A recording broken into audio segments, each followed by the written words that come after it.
Destroy the old you and rebuild yourself alone. Minsan darating tayo sa punto ng buhay na parang hindi na gumagana ang lahat ng nakasanayan natin. Yung mga dating habits na akala natin ay nagbibigay ng comfort, biglang nagiging pabigat. Yung mga dating tao na kasama natin sa araw-araw, hindi na nakakatulong sa paglago. At yung dating sarili na pinapakita natin sa mundo, parang hindi na tugma sa kung sino talaga tayo at kung sino ang gusto nating maging.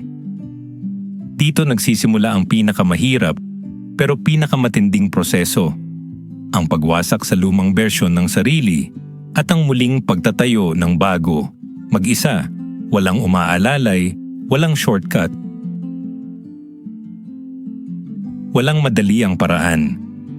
Ito ang tunay na transformation. Kung handa ka na, simulan na natin. Kapag sinabi nating destroy the old you, hindi ibig sabihin ay kalimutan ang lahat ng nakaraan. Hindi natin pwedeng burahin ang history natin dahil iyon ang pundasyon ng pagkatao natin. Ang ibig sabihin nito ay matapang nating haharapin ang lahat ng maling ugali, maling mindset at maling paniniwala na humahadlang sa atin. Parang bahay na luma na may mga sirang dingding, bubong na tumutulo at sahig na bulok. Hindi mo pwedeng basta lagyan ng pintura at tawagin itong bago. Kailangan mong gibain, tanggalin ang pundasyon na mahina at magsimula ulit. At ang proseso ng paggiba ay masakit, magulo at madalas nakakatakot. Una, kailangan nating tanggapin na ang lumang sarili ay hindi sapat para sa hinaharap na gusto natin. Kung gusto nating maging mas disiplinado, mas matatag, mas matagumpay, hindi pwedeng dalhin ang dating ugali ng procrastination, ng pagiging kampante, ng pagsuko agad kapag nahihirapan. Kailangan nating sirain ang mindset na pwede na yan at palitan ng mindset na kaya ko pang mas maging mahusay. Ang unang hakbang ng destruction ay ang brutal na honesty. Harapin natin ang salamin at sabihin ang mga bagay na hindi na pwede. Walang excuses, walang palusot, walang pagtakas. Kung tamad tayo, aminin natin. Kung takot tayo sa risk, aminin natin. Kung dependent tayo sa validation ng iba, aminin natin. Dahil hindi natin mababago ang isang bagay na hindi natin kinikilala. Kapag nagsimula na ang proseso ng rebuilding, dito papasok ang loneliness. Maraming tao ang gustong magbago pero konti lang ang handang magbago ng mag-isa. Kasi mas madali kung may cheerleader, kung may kaibigan na magpapaalala, kung may mentor na magtuturo. Pero ang tunay na pagbabago ay nangyayari kapag wala kang inaasahan kundi ang sarili mo. Kapag ikaw lang ang bumabangon sa umaga, ikaw lang ang nagtatakda ng routine, ikaw lang ang nagdidisiplina sa sarili. Walang makakakita kung nag-fail ka. Walang makakapansin kung nagtagumpay ka. Ikaw lang. At dito mo matutuklasan kung gaano ka talaga katatag. Ang rebuilding ay hindi glamorous. Hindi ito parang pelikula na may montage ng mabilis na progress. Totoo, may mga araw na parang wala kang nakikitang resulta. Gumising ka ng maaga, nagtrabaho ka, nag-aral ka, nag-exercise ka, pero parang walang nagbabago. At dito pumapasok ang tiyaga. Ang bagong sarili ay hindi nabubuo sa isang linggo o isang buwan. Nabubuo ito sa paulit-ulit na maliliit na hakbang na walang nakakapansin. Ang tunay na transformation ay nangyayari sa mga oras na walang nanonood. Kapag pinili mong magbasa imbes na magsiscroll sa social media. Kapag pinili mong mag-ipon imbes na gumastos sa luho. Kapag pinili mong magtrabaho kahit pagod ka na. Ang mga maliliit na desisyon na ito ang bumubuo ng bago mong pagkatao. Pero bakit kailangan nating sirain ang lumang sarili? Kasi ang lumang sarili ay puno ng mga limitation na tayo rin ang gumawa. Limitasyon na galing sa takot, sa trauma, sa maling paniniwala ng lipunan.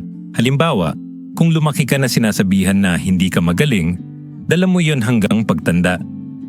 Kung nasanay ka na laging umaasa sa iba, dala mo yon sa lahat ng relasyon. Kung nakasanayan mong iwasan ang hirap, dala mo yon sa lahat ng oportunidad. Ang rebuilding ay ang proseso ng pagputol sa mga chain na iyon. Hindi natin pwedeng dalhin ang lumang sarili sa bagong buhay na gusto natin. Kailangan nating maging bago mula sa ugat hanggang sa dulo. And dito papasok ang solitude. Ang pagiging mag-isa ay hindi parusa, kundi pagkakataon. Kapag mag-isa ka, wala kang distractions. Wala kang validation na hahanapin. Wala kang comparison na gagawin. Ikaw lang at ang sarili mo. At sa katahimikan, dun mo maririnig ang tunay na boses mo. Dun mo matutuklasan kung ano talaga ang gusto mo, hindi yung gusto ng iba para sa'yo. Dun mo matutuklasan kung ano ang kaya mong gawin, hindi yung sinasabi ng iba na kaya mo lang. Ang rebuilding ay hindi tungkol sa paghahanap ng bagong identity na tatanggapin ng mundo. Ito ay tungkol sa pagbuo ng identity na tunay na ikaw kahit hindi maintindihan ng iba. Siyempre, hindi madali ang lahat ng ito. Ang destruction ay masakit. Ang rebuilding ay mabagal. At ang pagiging mag-isa ay nakakatakot. Pero isipin mo, kung hindi mo sisirain ang lumang sarili, mananatili kang stuck sa parehong cycle. Parehong problema, parehong frustration, parehong resulta. Kung hindi mo bubuuin ang bagong sarili, hindi mo mararanasan ang potensyal na meron ka. Kung hindi mo tatanggapin ang solitude, hindi mo matutuklasan ang tunay na lakas mo. Ang tanong, hanggang kailan ka magtitiis sa lumang version ng sarili mo? Ang proseso ng transformation ay parang apoy. Kailangan mong dumaan sa init, sa sakit, sa hirap, para matunaw ang lahat ng hindi kailangan. At pagkatapos, mula sa abo, doon ka muling mabubuo. Hindi ito instant, hindi ito madali. Pero ito ang tanging paraan para maging bago. At ang pinakamahalaga, kaya mo itong gawin mag-isa. Hindi mo kailangan ng perfect na environment. Hindi mo kailangan ng perfect na support system. Ang kailangan mo lang ay decision. Decision na tapusin na ang lumang cycle. Decision na magsimula ulit. Decision na magtiwala sa sarili mo. Kapag natutunan mong sirain ang lumang sarili at muling buuin ang bago, mararanasan mo ang freedom. Freedom mula sa expectations ng iba. Freedom mula sa takot na dati mong dala. Freedom mula sa mga limitation na ikaw mismo ang naglagay. At sa freedom na yon, dun mo makikita ang tunay na ikaw. Hindi ang ikaw na binuo ng lipunan, hindi ang ikaw na binuo ng trauma, hindi ang ikaw na binuo ng takot, kundi ang ikaw na pinili mong buuin, mag-isa, mula sa simula. At kapag dumating ka sa puntong iyon, hindi mo nahahanapin ang validation ng iba. Hindi mo nahahanapin ang applause. Hindi mo nahahanapin ang comparison. Dahil alam mo na sa puso mo na kaya mong magbago, kaya mong mag-rebuild, kaya mong maging bago. At iyon ang pinakamalaking tagumpay na pwede mong makamit. Hindi ang pera, hindi ang fame, hindi ang recognition, kundi ang transformation na ikaw mismo ang gumawa, mag-isa, walang shortcut, walang palusot. Kaya kung naririnig mo ito ngayon, tanungin mo ang sarili mo. Handa ka na bang sirain ang lumang ikaw? Handa ka na bang harapin ang sakit ng destruction? Handa ka na bang tanggapin ang hirap ng rebuilding? Handa ka na bang yakapin ang solitude? Dahil kung handa ka na, magsimula ka ngayon. Hindi bukas, hindi sa susunod na linggo, hindi kapag ready ka na. Dahil walang perfect timing, ang perfect timing ay yung decision na gawin ito ngayon.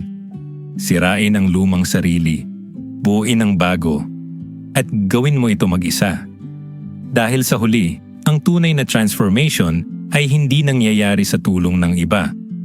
Nangyayari ito kapag pinili mong baguhin ang sarili mo mula sa ugat, mula sa puso, mula sa kaluluwa. At kapag nagawa mo iyon, wala nang makakapigil sa'yo. Dahil ikaw na ang bagong ikaw, at iyon ang simula ng lahat. Paki-like ang videong ito kung nagustuhan ninyo, mag-comment sa baba kung ano ang natutunan nyo dito, at para sa mga iba pang content like this, mag-subscribe kayo sa ating YouTube channel. Muli ako po si Edward Giles, at ito ang Gintong Ugali YouTube channel. Maraming salamat sa panonood at kita-kits sa susunod na video.